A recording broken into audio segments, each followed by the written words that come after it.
There is one name in the history of recorded music that sits completely alone. Not near the top, not tied for first, alone. And the records this man built over 3 decades, through the 1960s, the 70s, and the golden age of the 80s, are so far beyond what any artist alive today could touch, that music historians have quietly stopped calling them records and started calling them something else entirely. They call them ceilings. Because no one is getting through them, stay with us.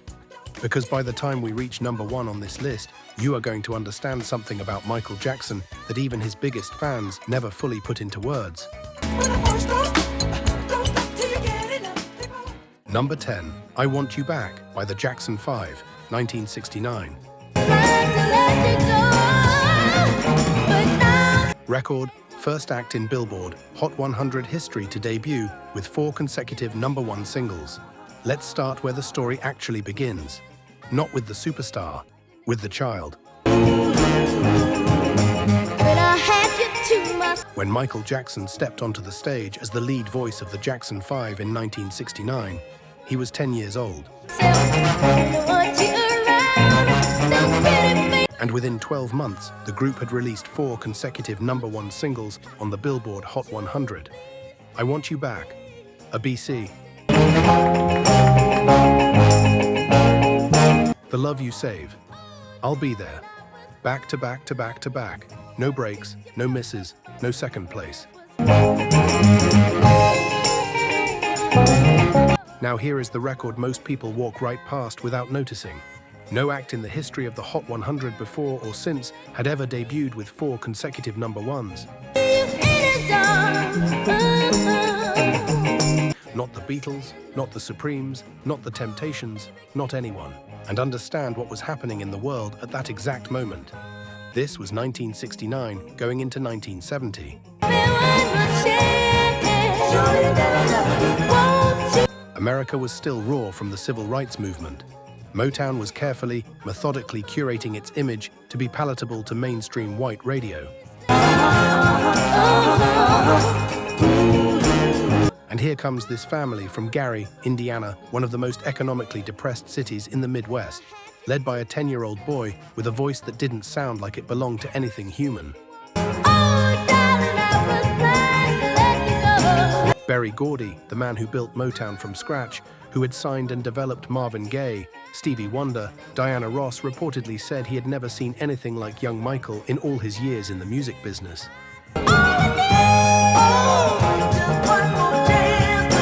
Let that sit with you. Gordy had heard it all. He still said that. 4 number 1s out of the gate. It has never been repeated. Not by a group, not by a solo act. And not by anybody. And what makes this record nearly impossible to break in the modern era is streaming fragmentation. The Hot 100 today is so splintered across platforms, genres, playlists, and demographics that the kind of unified, wall-to-wall, cross-racial domination the Jackson 5 achieved in those 12 months simply cannot be replicated the same way. The infrastructure that made it possible no longer exists. Record number 10, and we are just getting started. Number 9, Ben by Michael Jackson, 1972. Record, most charted solo top 40 hits by a teenager while simultaneously active in a group. The transition from adorable kid act to credible adult artist has ended more careers than drugs, bad management, and bad reviews combined. History is full of the wreckage. Michael Jackson looked at that transition and decided it did not apply to him. In 1972, at age 13, he released Ben, the title track from a film about a boy's friendship with a killer rat, of all things, and it became his first number 1 solo single. A 13-year-old, a ballad about a rat. Number 1 on the Billboard Hot 100. That is not a small thing. That is an artist whose emotional authenticity transcended the absurdity of the subject matter entirely. But that is not even the record we are here to talk about. The record is broader and more sustained than a single song.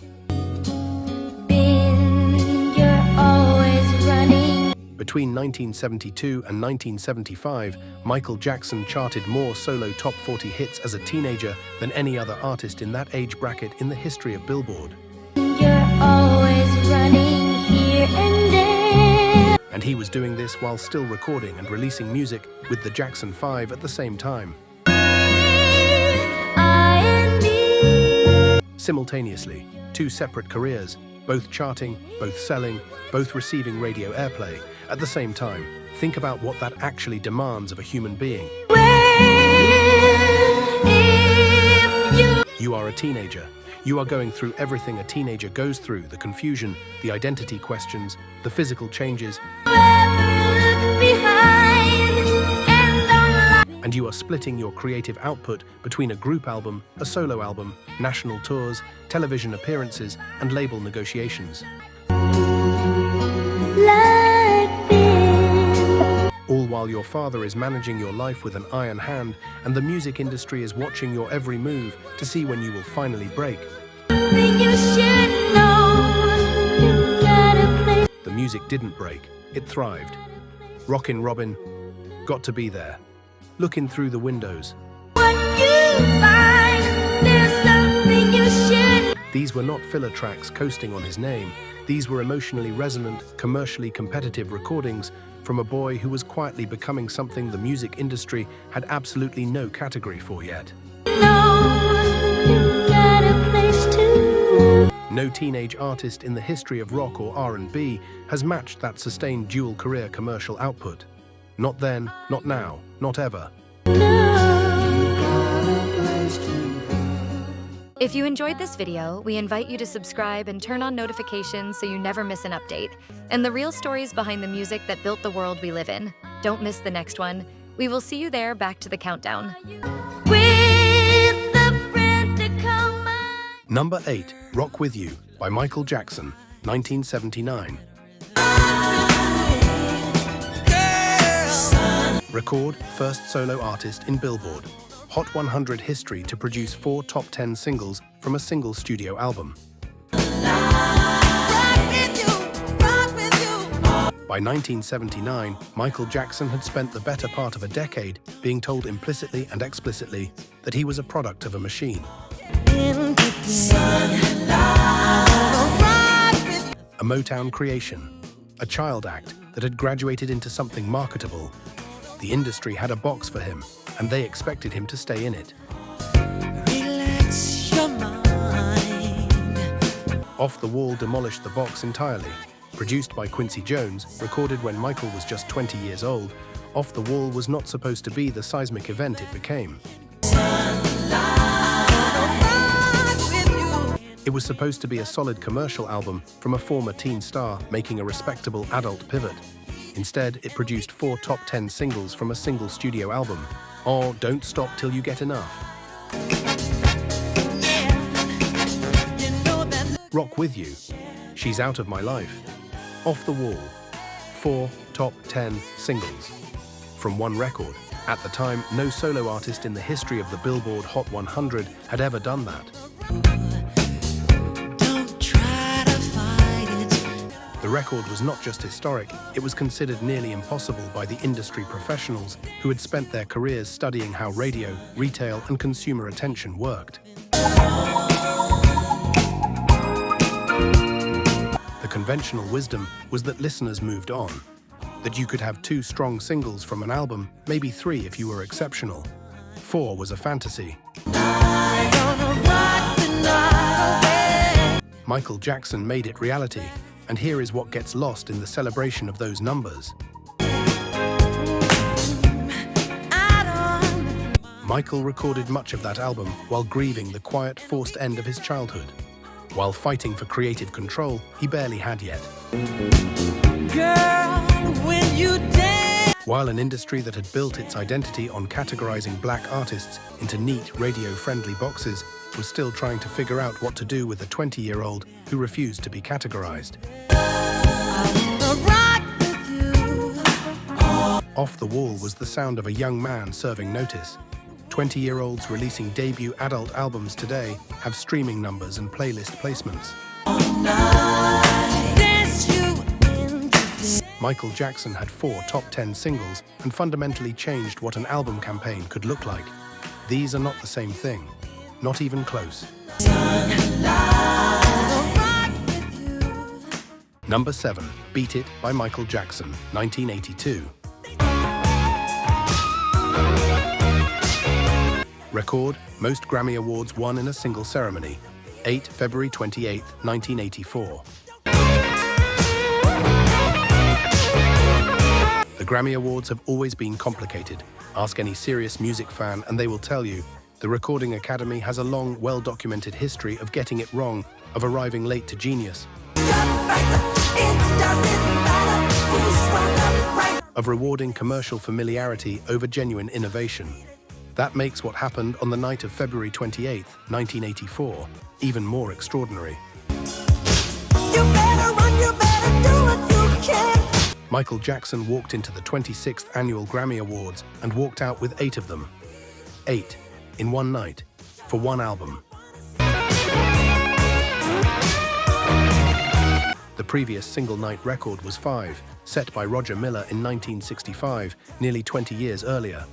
Michael didn't edge past it, he shattered it. But the number alone doesn't tell the full story. What matters is where those 8 Grammys came from. Michael did not win 8 awards because the Academy spread nominations across a dozen niche categories, and he swept every small field. He won in the biggest, most competitive, most contested categories on the board: Album of the Year, Record of the Year, Best R&B Song, Best Pop Vocal Performance, Best Rock Vocal Performance, Producer of the Year. These were arenas where the heaviest hitters in the industry were competing, and Michael won them all. The emotional resonance of that evening, watching a 25-year-old black artist dominate the Recording Academy in categories that had historically shown consistent resistance to black excellence, was not lost on the people in that room. There were veterans sitting in that audience who understood, in real time, that they were witnessing something that history would not diminish. Now, Beyoncé tied that single-night record in 2010, and she deserved every award she has ever received. But the Grammy category structure expanded enormously between 1984 and 2010. More categories mean more opportunities to accumulate wins in a single evening. Michael set his record when the field was narrower, the competition more concentrated, and the institutional resistance to black artists in mainstream crossover categories was a far more present and suffocating reality. 8 in one night, 1984. It stands unchallenged in its full context. Number 6, Wanna Be Startin' Something by Michael Jackson, 1982. Record, first and only artist to have 7 tracks from a single album in simultaneous major market radio rotation. This one is about radio, and it is the kind of record that sounds almost ordinary until you understand how radio actually worked in 1983. And why what Michael Jackson did was considered by people inside the industry to be borderline impossible. Radio programmers in that era did not simply play what was popular. They operated under strict rotation systems, built by programming consultants whose entire business model was built on preventing any single artist from dominating a station's playlist.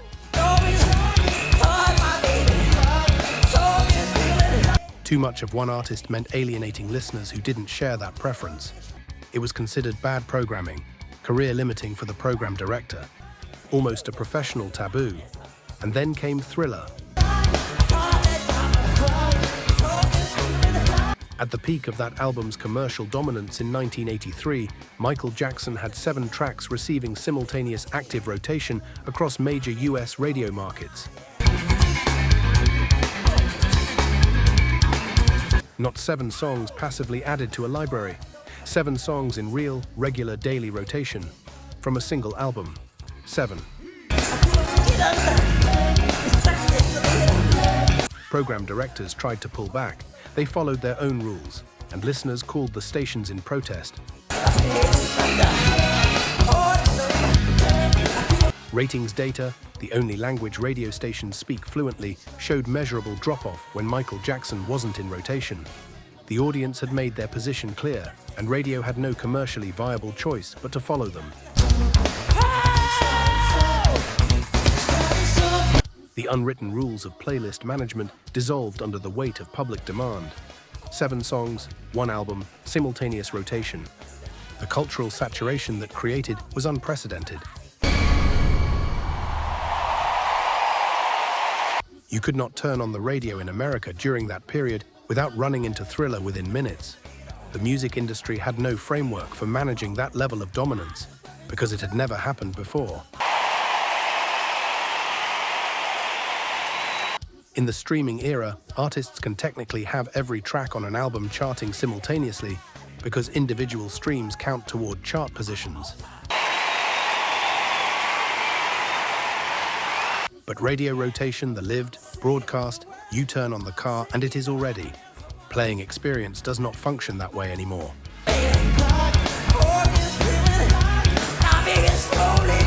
That specific record, achieved in that specific medium, belongs to Michael Jackson permanently and completely. Number 4, Thriller by Michael Jackson, 1982. Record, best-selling album in recorded music history. Minimum 66 million copies, certified 33 times platinum in the US alone. There are numbers in music history that get repeated so often they stop landing. They become trivia, they lose their weight. This is one of those numbers, so let's slow down and actually feel what it represents. Thriller has sold, by the most conservative and well-documented estimates, 66 million copies worldwide. Some credible estimates, accounting for decades of international sales data that was never fully centralized or audited, place the figure closer to 100 million. The Recording Industry Association of America has certified it at 33 times platinum in the United States alone. 33 times platinum in one country. I'd let that breathe for a moment. An album achieves platinum certification when it sells 1 million copies. 33 times platinum means 33 million copies sold in the United States. So let me hold you tight and share up. The US population today is roughly 330 million people. That means that if you gathered 10 Americans at random, statistically, more than one of them has owned a physical copy of Thriller at some point in their life. That is not a music statistic. That is a demographic reality. Thriller was not a popular album. It was a piece of American infrastructure. Now here is why this record is not just historic, but structurally unbreakable in any foreseeable future. Physical album sales, as a mass-market commercial behavior, are effectively extinct. The music industry no longer operates on the model of consumers purchasing complete albums as physical objects. It operates on streams, fractional plays, distributed across individual tracks on platforms that did not exist when Thriller was released. The RIAA eventually created album equivalent units to translate streaming activity into comparable sales figures. But Thriller's certification was issued under the original, unaltered methodology.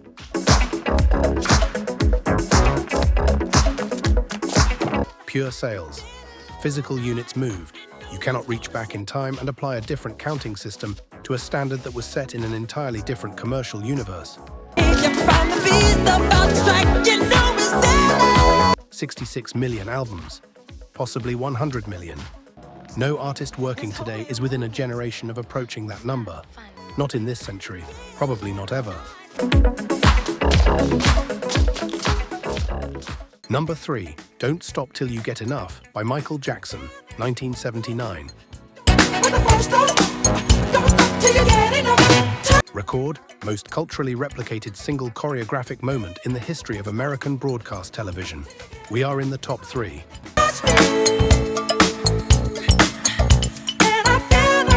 And this record is not about an album or a chart position or a certification. This record is about a single moment, 30 seconds of television that permanently altered the relationship between music, movement, and mass culture. May 16, 1983. Motown 25. Yesterday, Today, and Forever. A television special marking the label's 25th anniversary. Michael Jackson and his brothers are there, performing together for the first time in years. The crowd is already electric. And then his brothers step back. The opening notes of Billie Jean begin. Oh, and Michael does something with his feet that makes 47 million people forget to breathe. The moonwalk. Now let's be precise about this, because Michael Jackson was always precise. He did not invent the moonwalk as a physical movement. Versions of it appeared in African-American street dance traditions and funk performance culture going back to the 1950s. Cab Calloway used a version. Jeffrey Daniel of Shalimar had performed something similar on British television in 1982. Michael had studied all of it. What Michael did was not invention, it was perfection. He took a movement that existed in the margins of popular culture and he calibrated it. The precise angle of the lean, the placement of the heel, the timing against the beat, and he delivered it on the largest stage available to a performing artist at that moment. On 47 million people, one channel, one evening. The record is this: no single choreographic performance in the history of American broadcast television has ever been credited with more widespread global replication. Not before that night, not since. Within weeks, children and adults on every continent were attempting the moonwalk. Dance studios incorporated it into curricula. It appeared in films, television commercials, sporting events, political speeches, and school talent shows for the next 4 decades straight. A single dance move from a single television performance became the most imitated piece of physical choreography in modern human history. The man who delivered it was 24 years old. And the Motown 25 broadcast is now preserved as a landmark document of American cultural television. Not because the special was important, because that 30 seconds was. Number 2, ABC by the Jackson 5, 1970. Record, only artist in Billboard Hot 100 history to chart every calendar year across a continuous 20-year span as a lead act number 2. And this is the record that in many ways is the hardest one on this list to fully absorb, because it is not about a single achievement. It is about sustained excellence across a span of time so long that it contains entire generations of the music industry within it.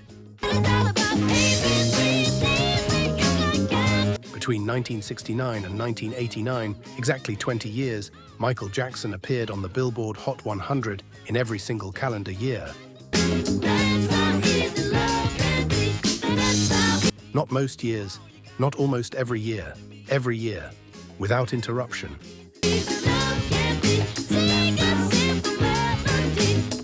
From age 10 to age 30, as a child in a group, as a teenager in that same group, as a solo teenager, as a young adult fighting for his identity, and as the dominant commercial force in the history of popular music. Every year, the Hot 100, 20 consecutive times. Think about everything that changed in the music business across those 2 decades. In 1969, the dominant format was AM radio and physical singles. By 1989, the industry had been restructured by FM radio. The album era, disco, punk, new wave, the music video revolution, the CD format, and the MTV generation. These were not subtle shifts. These were complete industry-wide reinventions. The commercial landscape of 1989 bore almost no resemblance to the commercial landscape of 1969. Michael Jackson was commercially present and competitive in both of them, and every single environment in between. No solo artist in the history of the Hot 100 maintained that kind of unbroken annual chart presence across 2 complete decades while navigating that many fundamental industry changes.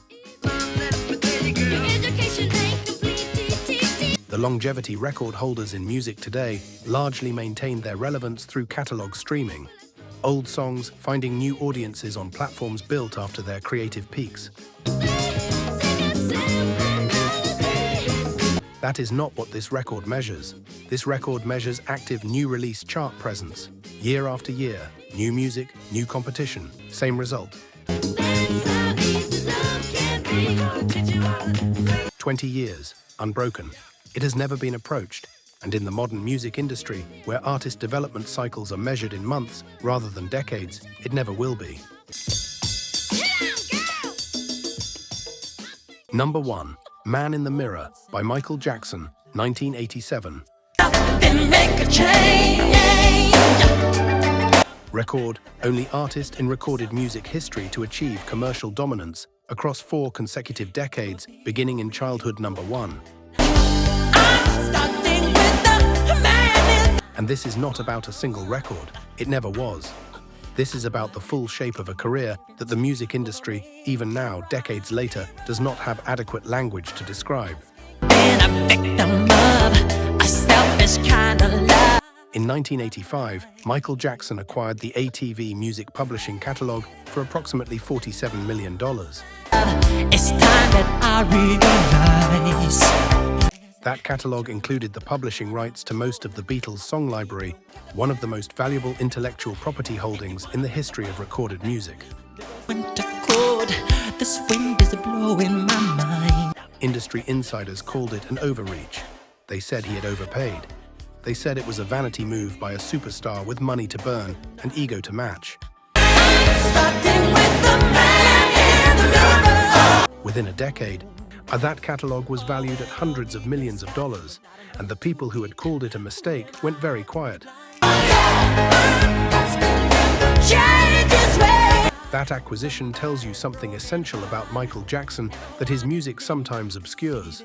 He was not simply an artist operating inside the music business. He was a strategist who understood that the business itself was a system, and that the most powerful position in any system is ownership. But the number 1 record on this list is not about a publishing catalog or a business decision. It is about something no business decision can manufacture. Got no place to be.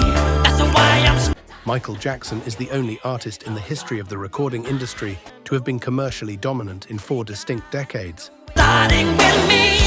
I'm starting with the man. The 1960s, the 1970s, the 1980s, the 1990s, 4 consecutive decades, as a child artist and as an adult artist, or in a group and as a solo performer. Starting with the man in the mirror. Across both the singles market and the album market, in the United States and internationally, all of it, simultaneously, across 40 years. Signs could have been any clearer. If you wanna make the world. That is not a record you can train for. Elvis Presley had 2 commercially dominant decades and cultural influence that extended beyond them, but not chart dominance across 4. The Beatles existed as a recording unit for 1 decade. Stevie Wonder came closer than anyone, but his commercial peak narrowed measurably in the late 1980s. Michael Jackson holds the 4-decade crown alone. And because his story began at 10 years old, because the conditions that built the Jackson 5 required a specific combination of Black American family structure, Motown infrastructure, civil rights era cultural hunger, Make that change. and a child with once-in-a-century gifts, this record cannot be set again. The world that produced it is gone. The music business that shaped it has been replaced 3 times over. But not enough to eat. Who am I to be blind? Pretend. What remains is the number. 4 decades. 1 name. That is not an opinion. That is the architecture of history. Then make a change.